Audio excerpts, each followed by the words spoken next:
Today we are talking ground cherries, Cape gooseberries, and tomatillos.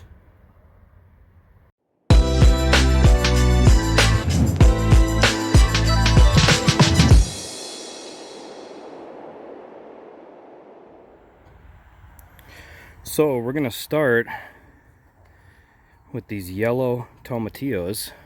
You can see those are we got some purple ones back here. Now, ground cherries, tomatillos, and Cape gooseberries are technically all in the same family with tomatoes, but they branch off. And on these tomatillos, this is an heirloom variety, but most tomatillos, they'll start splitting on the bottom when they're ready, and usually the skin will come up and they'll look about like that when they're ready to harvest. Different tomatillos will do different things, but most of them will split the skin and start shedding it when they're ripe. I've noticed these yellow ones, some of these just fall to the ground. A little bit of green there. See, that one just fell just by me touching it. I mean, that could have been from the growing conditions this year. That should be about twice that size. This is a yellow tomatillo. Good rule of thumb is the lighter colored tomatillo, usually they're a lot sweeter. Now, these purple ones are slightly sweeter than the green ones, but the green ones get almost 3 times the size. Let's see a bunch of purple ones back there. These are great for making salsas, making verde. These plants are not in the greatest shape. They got planted late and we had a drought, but we're still getting some decent fruit.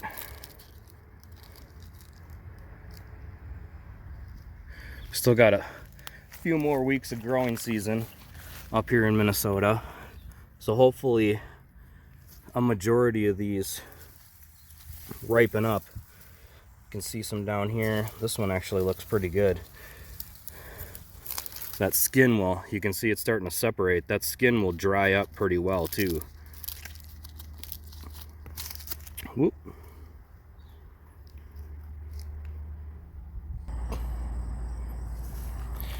So now we're going to continue to the ground cherries, which again, you can see that husk. What's really cool about the ground cherries is they are literally called ground cherries because they fall to the ground when they are ready. Now, even with rain, most varieties of ground cherries can easily sit on the ground after they fall for anywhere from 2 to 4 weeks without spoiling, depending on, you know, your bug situation. But a lot of these have been sitting here for a good 2 weeks or so, and they're looking great. You want to look for that paper husk that's almost completely dried up. Now, these will not back off of the berry at all. You have to physically pull them off.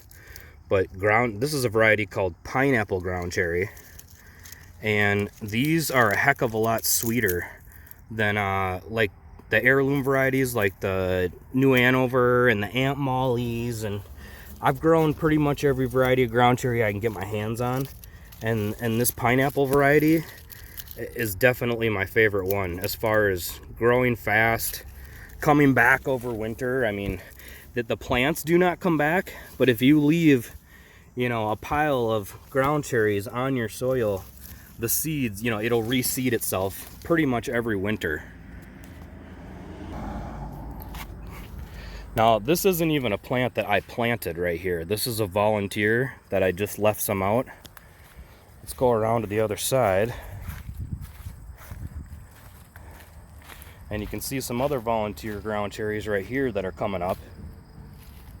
Well, more than coming up. I mean, that's like a 3-foot branch on that one. Oh, look at the size of that one. Beautiful.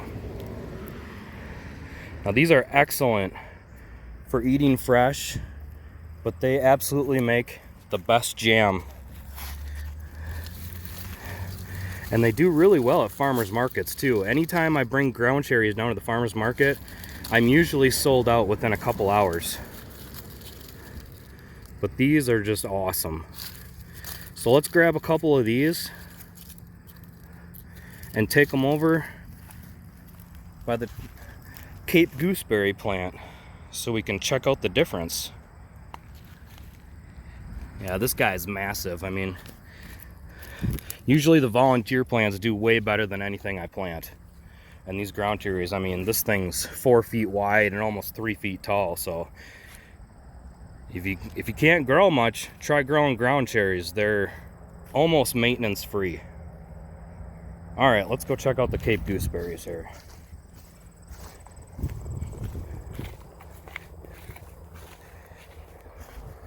Okay, so here's a Cape gooseberry plant.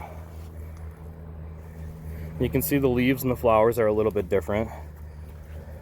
But the big difference is the pods. And you can see the pod compared to the ground cherry. The Cape gooseberry will get about 3 times the size. I mean, these guys get almost the size of a cherry tomato. And the plants grow about 4 feet tall. I've got them in a raised bed here.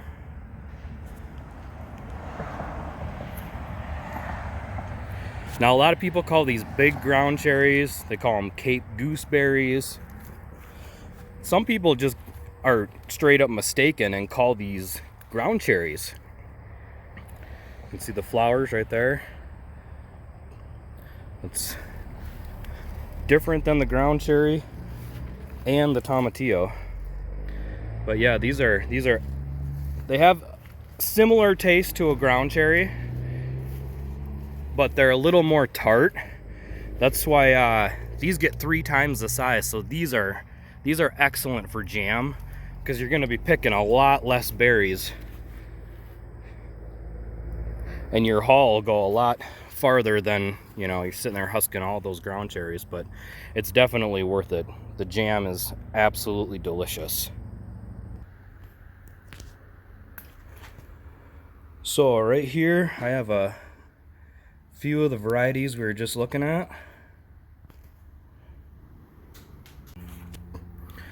Now you can see here's the ground cherries and typical leaf, what that looks like. And here is the Cape gooseberry. See how close that is? The Cape gooseberry is just bigger, is pretty much it. And then another little comparison to, I mean, clearly the Cape gooseberry is not quite ripe, but it'll get even bigger than that. It'll get probably closer to the size of the shell of this, but the berry will be about half the size of this Tomatillo. So they'll maybe get about the size of this purple Tomatillo right here. You can see the comparison, and flowers, they're pretty close. If you can see that ground cherry flower. They look close, but the Tomatillo is going to get quite a bit bigger. Plant, fruit, flowers.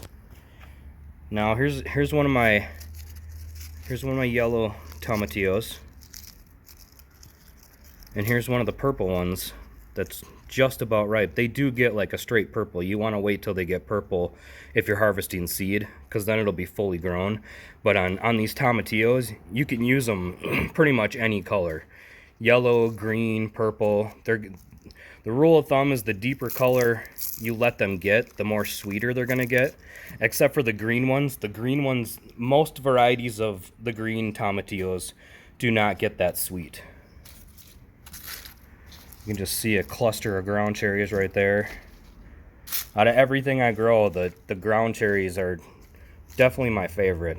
I've been growing all of those for many, many, many years, and I grew up with my parents growing them. It was one of my dad's favorites forever. I always used to love going in the garden and picking out ground cherries, and started selling with my parents way back in the, I'd say late 90s, or well, no, late 80s, early 90s down at the farmer's market when I was little.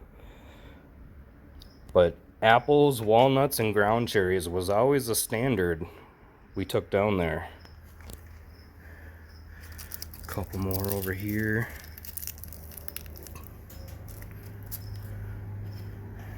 So tell me in the comments, do you grow tomatillos? Do you grow ground cherries? Do you grow Cape gooseberries?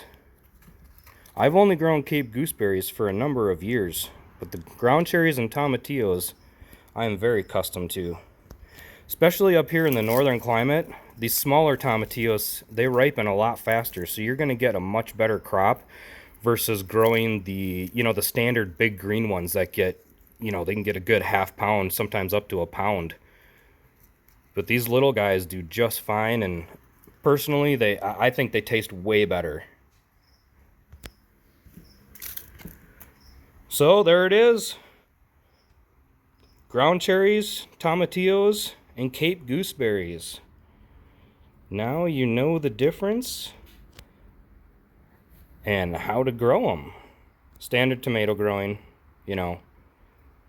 good balanced fertilizer, keep the soil moist, full sun to part shade. And I know you can have success growing these things.